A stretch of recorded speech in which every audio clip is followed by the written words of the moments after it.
So, welcome to the Anthropocene, or rather the talk about this possibly up-and-coming epoch that we humans created, started, initiated, might be useful verbs here. So thanks to the introduction, I can skip a little bit about this, but I do want to make it clear that I am not a geologist myself. I studied it a little bit during an Erasmus semester, and if you're a student and you have the chance to go on this EU program, I encourage you to absolutely do it. That's one of the EU programs that definitely works for you. You might have to take care of some credit points before you go at your home university, but do it. And even if they don't accept something from your guest university, it is worth it. So now, I think a little crash course is in order about chronostratigraphy. So this is the science of analyzing rock layers, assigning ages and events in Earth history to them. And in this example, you can see a so-called sea stack, which is located off the Irish coast. And yeah, you notice the rock layers. They are differentiated by color and by material, most obviously. And in this example, you have several 100 million years of geologic history. If you've been lucky enough to visit the Grand Canyon once, you have several billion years of depth of the geologic record. So as you walk down to the valley, you cross the different strata, these rock layers, and the deeper you go, the older these strata will be. Now, how do they form? Simplified, they form by any kind of material sinking down through a water body, like an ocean or even just a lake, to the seafloor where they form sediments, and by a variety of processes which essentially amount to crystallization, the sediments solidify into hard rock, and then we have a stratum, or in plural, strata. The type of material can be really anything from sand to the biomass of the organisms that live in the water body. And whenever something changes in Earth history, the sedimentation might also change. So stuff might sink faster, more stuff might sink down, or different types of material. And therefore, you get a new layer which you can distinguish. And before I showed you some photos of how the geologic record looks in real life. Now we're going to have a look at the textbook example. This is the average consensus international chronostratigraphic chart. It shows you all the rock layers from the past on the right hand to basically now. So. And please note the version number up here in the right corner. When I submitted this talk in September, it was still 2016-09. So if you thought geologists are working at a glacial pace, you're actually right, because climate change makes the glaciers move much faster as well. And we're going to focus now on the very recent past. You have here from left to right the hierarchy of geological time units. We are currently living in the period of the Quaternary and the epoch of the Holocene, and that one, you can see it on the right there on the time scale, started at about 11,700 years ago, which is the end of the last ice age. And the epoch before that, the Pleistocene, was the epoch of the switches of ice and warm ages. And that's where we humans evolved, that's where we come from, and now we're living in the Holocene. The last important detail here in this crash course are the so-called GSSPs. Again, I'm simplifying a bit, just keep in mind it's the so-called golden spikes, and these are needed by the geologists to define the boundary layers between the strata. So they can, for example, in the case of the Holocene, be a shift in deuterium concentration in a particular ice core from the Greenland ice sheet. And there are different types of methods to define them. For example, chemical properties, physical properties, but also, as this comic shows, the fossil record. For example, here in the middle, in the green Mesozoic, that was basically Jurassic Park, and you know that had to close because an asteroid hit it. And we find, therefore, at the upper layer of the Cretaceous period, we find a lot of dinosaur fossils, and afterwards we find only mammal fossils. And in between, we also find a chemical signature that is iridium from the asteroid. So to summarize, please read this yourself. I'm going to have a little break.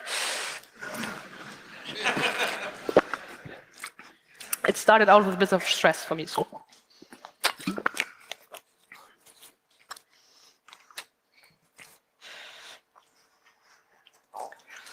think we're good. So just please keep these 3 points in mind for the next part of the talk. Now, we dive into the Anthropocene discussion with the currently running definition, and that is that the Anthropocene is the present time interval in which many geologically significant conditions and processes are profoundly altered by human activities, which have a decisive influence on the state, dynamic, and future of the Earth system. Conditions and processes we just covered a little bit. The human activities, well, you can guess what they are, and I'm going to talk about them a bit more. And the state of and dynamics, that is the stuff you hear about in the news. So climate change, the ice caps are melting, the oceans are acidifying, species going extinct, and quite importantly, there are changes in the global cycling of nutrients for our plants, such as phosphorus, nitrogen, and obviously carbon in the form of carbon dioxide. What I do want to argue is that these forces are also what will shape the Anthropocene, and not, as you sometimes hear in the popular press, that this is like our age, we're in control of this planet, and so on, because influence is definitely not the same thing as control. I mean, we are quite influential on many of the processes on this planet, but we don't understand them completely, and some of them will behave in ways that we cannot predict, or most of them maybe. Also, the Anthropocene is currently just a concept that has been popularized in 2000 and has been floating around a little bit before that. The guy here on the left, Mr. Crutzen, he's a Nobel Prize winner for his work on the ozone hole, which is actually a very positive example that the international community can get together and solve an environmental problem with an economical component quite quickly if it is necessary. And in the coming years, this epoch will be proposed. So again, it is just a discussion currently.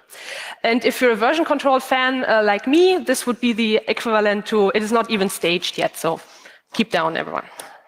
It will be super interesting, but it's nothing to boil up too much now.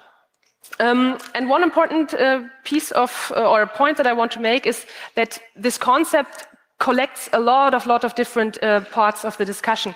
We have on the one hand the geological discussion, like how do we define this in the geological record, but we also of course have all of these environmental problems mixed into it. And they are related, but sometimes it's necessary to focus just on one of them, but still keep the big picture. The people who are keeping the big picture are definitely the so-called Anthropocene Working Group, or Working Group on the Anthropocene. They are located at the University of Leicester, and that's their secretariat, but of course it's a global consortium of scientists from a range of different disciplines. And maybe you noticed this summer the discussion did boil up a little bit because there was a vote and like an intermediary report about how this working group wants to continue preparing a formalization proposal. And what I want to do now in the next part is to walk you through of these voting options and explain a little bit what they mean, what their background is, and how they were received. And the two core points are that they are discussing which golden spike do we want to use, which chemical signal in the geologic record, and of course closely tied to that is the question, when did the Anthropocene start, or when will the start be defined? And to do that, we're going to use this awesome XKCD chart.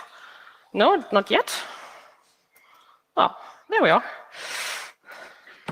Okay, and we start at the end of the last ice age. You see in the middle, this white part is basically the -1 degree, +1 degree range that our civilization has experienced, because that's after the last ice age, we started settling down.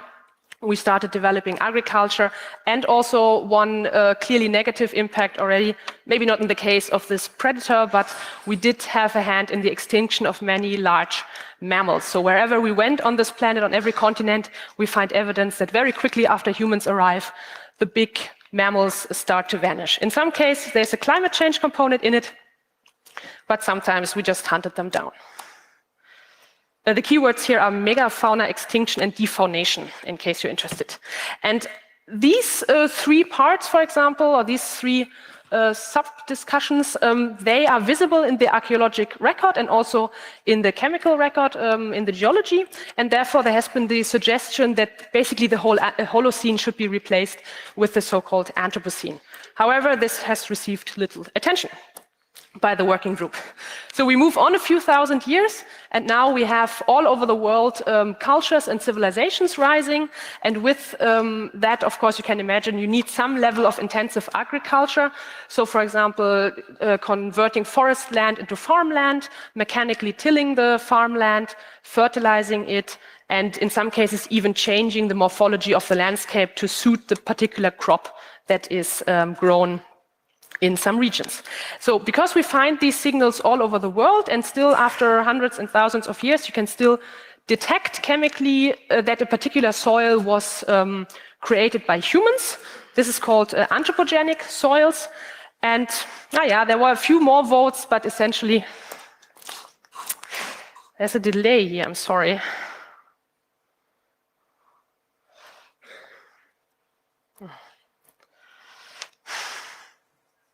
Okay, it was rejected. Let's leave it at that. Then we move on. Now you're going to see the replay. I'm already at the next slide. Is there anything we can do? No. Okay, well, we go to one obvious candidate, the Industrial Revolution. As you know, the coal, the fossil fuel coal, became the major energy source, and with it came the pollution from coal dust, from coal soot. And now, because especially the European nations, they basically conquered the world, they brought this pollution with them. So finally now we also have a global signal of anthropogenic pollution. However, for some reason, this option was also rejected. So, and now the question becomes political, because up to now, all of this has happened in the very far away past, and nobody alive was basically at fault. But now we're entering the 20th century, and yeah, for the geologists, fortunately, a lot of candidates can be used here in the geological record. Not so fortunately for us. There's also a third one, which is not in the XKCD chart, and that is the plastics from convenience products that, of course, rise with the consumer culture. And there is already evidence that this is entering the geological record, for example, in this case from Hawaii, where, of course, volcanic activity creates new rock all the time. Plastic trash is simply incorporated. And additionally, microplastic particles are in all of the oceans, and they also sink down into the sediments. So now we have a showdown. The plastic part was also rejected, although quite an interesting stratigraphic evidence in my opinion. And now we basically have a little showdown between the nuclear weapons here and the fossil fuel emissions. But before we resolve this showdown, I'm a bit lucky that both of these topics have been featured at this conference before. So I encourage you to rewatch these talks in January, as early as possible, before you have a big tsunami of all of these talks here. There is, interestingly, a connection between these topics. So on the one hand, we have this engineering and physical and, of course, political topic of the nuclear weapons, and on the other hand, geology, chemistry and climate science, and archaeology plays into this as well. You maybe know the so-called radiocarbon method that is used to determine the age of biological samples. So you know that in the atmosphere there's a certain amount of radioactive carbon-14 that filters down to CO2, to the plants, to the animals. And when some kind of living organism stops breathing, the decay starts, both on the biological side and also in terms of radioactive carbon. And when you find a biological sample, you can measure how much radiocarbon is left, and thereby calculate backwards with the help of the half-life, which is 5,370 years, how old this sample is. But because of the nuclear weapons testing, we have added a lot of, it is delayed again a bit. I'm not going to use the slides.com again. Yeah, or only with the LAN cable, then it might work. Okay, now you see it. Okay, this is the so-called radiocarbon bomb spike. So we added a lot of carbon-14 into the atmosphere. So biological samples that were generated in this time start out with a lot more radioactive carbon. So in the future archaeological record, they will appear much younger than they actually are. However, in the near future, we will reach the equilibrium point, basically, or the baseline again. And then, depending on which of these representative concentration pathways we take, future samples will appear much older because we have diluted the radioactive carbon from the nuclear weapons testing with fossil fuel emissions from the coal and the oil we are burning. And you can easily imagine with 5,370 years half-life, the fossil fuels are millions and millions of years old. They do not contain any radioactive carbon anymore. So we are, in effect, polluting both the present and the future, but also the past, or the future's past. So now, this is quite an interesting golden spike, but also rejected. So, and now we basically have the end of this showdown. We have on the one hand the plutonium fallout and the fossil fuels. They produce two possible golden spikes. That is, of course, the fuel ashes and also the CO2 concentration in the atmosphere. Yeah, and the final vote was 10-5, basically, for the nuclear weapons. And remember, I mean, we're talking about geologists here. They need to have stuff in the sediments, in the rocks, so something that actually falls out of the sky and then even is radioactive in the rock is a much more interesting signal to look for than something that stays in the sky. And now I want to make two important points here. I mean, I was talking about this a bit nonchalantly, but these are, of course, quite problematic and horrible topics. But yeah, the chart goes on. We have the problem here that science sometimes needs to be a bit devoid of emotions to keep a clear head, because that's how it works. Now we have to stick to the science, but we shouldn't forget that these are quite horrible topics in some cases. And also we have a mixture here now, again, as I mentioned before, between the geological part of the discussion, which is purely on the nuclear weapons side of the discussion, and all the ecological problems that arise from fossil fuel emissions. And the chart goes on, as you know. Rob and Frank talked about this last year, so I encourage you to also rewatch this talk again. And now the geologists have basically everything they need. They have a clear goal what to search for in the stratigraphic records.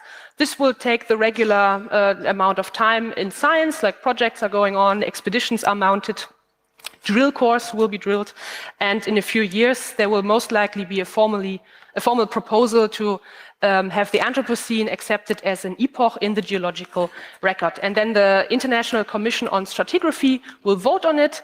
That part, I don't know how long it will take, and I have not read any good estimates. In some cases, this has taken many, many decades, and those are not influenced by the glaciers.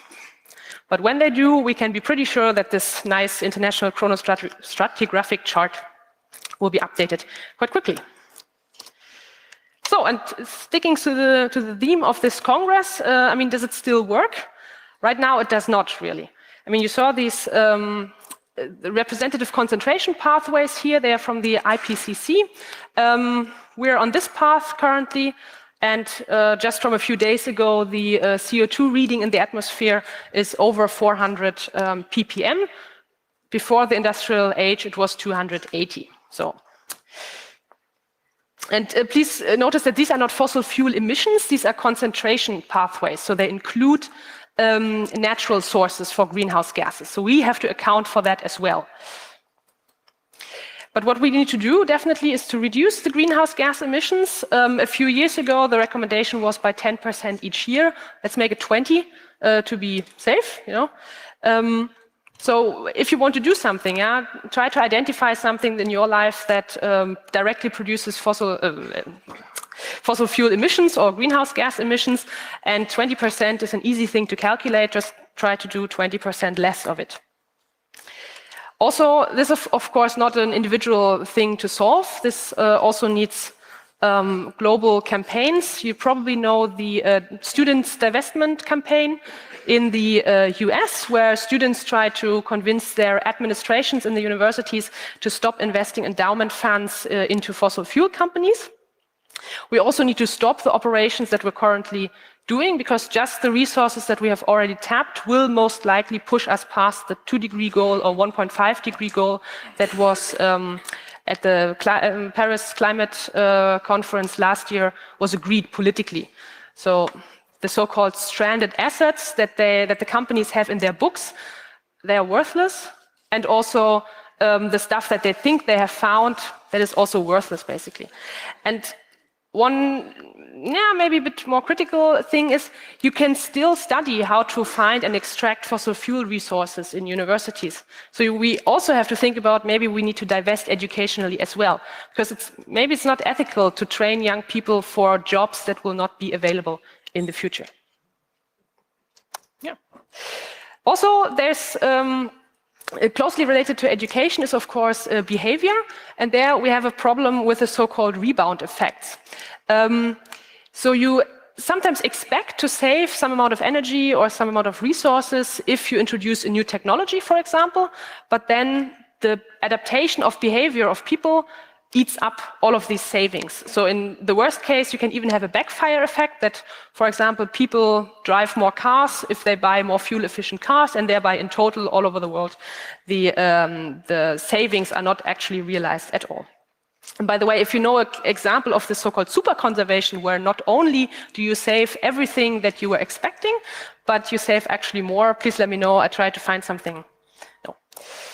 So we have, as I mentioned before, the cars. I mean, the engines are getting more efficient all the time, but the cars get heavier, more functions are built in, they use more energy in total. Also, in this community, we get more batteries, better batteries all the time, but we use our devices much more intensively, so many of us require, apparently, external batteries. So these are behavioral problems, of course. And I don't want to pick on GitLab specifically, because they really build a great product, but what they are advertising is what I would like to label convenience computing. CPUs are becoming more efficient, computing becomes cheaper and cheaper, so we use it just for every single little thing that we can imagine. And this is ineffective behavior that invalidates the improvements in technology that we definitely have. But the solution, or the takeaway point here, is that technology alone will not save us. So we have to adapt the behavior a little bit. Or not a little bit. So to start the summary, I think I'm good in time. I'm answering my own questions a little bit. So it is not yet a new geological epoch, but it will be in a few years, or it will at least be proposed, and then we will see. Did we do it? Yep. Was it an accident? This is interesting. More than 100 years ago, the discussion whether CO2, or in this case, carbonic acid in the air, might actually be a problem for us, was already going on. I mean, the pollution directly from coal was very visible, but also the understanding that increases in CO2 concentration will change the chemistry of the atmosphere was already known. And there's also, I think this is something Rob and Frank called for last year, there is a campaign to prosecute the managers of ExxonMobil, because they, through some leaks, we learned that they were internally conducting pretty good research actually on how fossil fuels and carbon dioxide emissions and climate change were related in the 70s and 80s, but they still continue to mislead the public, as for example, the tobacco industry did about the health risks of smoking for a long time as well. So it was not an accident. And the welcome part, well, that is on us, of course. I want to quickly give you an overview of the blogs and podcasts that I used for this research. Also, you saw maybe the academic references in some places as well. These are all highly recommendable, and the slides are online as well. So that's how the opening ceremony closed, you know. And also, if you saw the movie, yeah, let's get to it. This is not too difficult to do. Thanks.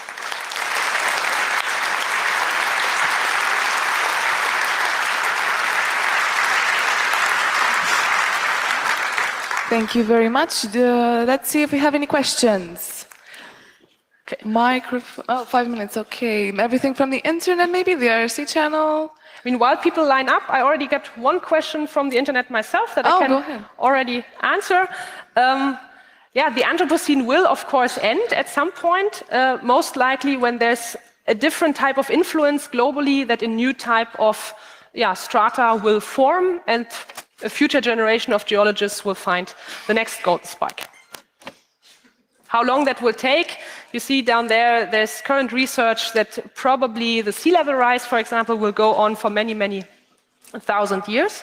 So what we most likely have already done is to stop this cycle of ice ages and warm ages that was actually due. So maybe we're lucky, but only we. I see we have one question for microphone 3. Thank you for your very dense bringing everyone up to speed on the Anthropocene. I've been following it for some time because Haus der Kulturen in Berlin has been covering it for about 4 years. And now they've moved on to a new framing of the issue called technosphere.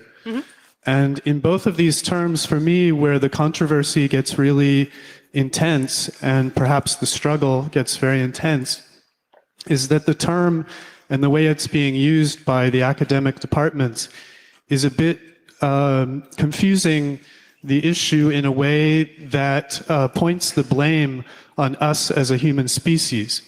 And there's another analysis that points the blame at something like the Capitalocene or the Corporocene. And it's that the systems of our society's operating mechanisms are really what are behind something that could and looks very catastrophic for not only the human species, but millions of species. And in fact, we're perhaps moving into what's being called a 6th mass extinction. And the Anthropocene, the problem is that it's almost like it's describing it in a way that, oh, we can handle this with some technological solutions. And it's really kind of something that's out of control. And it obfuscates the fact that we really need to kind of repair nature rather than thinking we're going to fix nature for our benefit now. And so it's a really long debate, and I've been following this for some time, but I think it's really something to extend the conversation from what you just gave us for information. So I thank you for that. And if you've heard about this technosphere, I would ask you if you know where that's leading. Not about this particular term, thanks. I wrote it down, research it. Yeah, I did mention this mix-up, and I agree. It is an extremely difficult topic with many subtopics. I can agree only with you. I don't know. I'll be available later for discussion up here. Cool. Thank you very much. If there are no further questions, I will thank Helena once again. How about a big round of applause for her?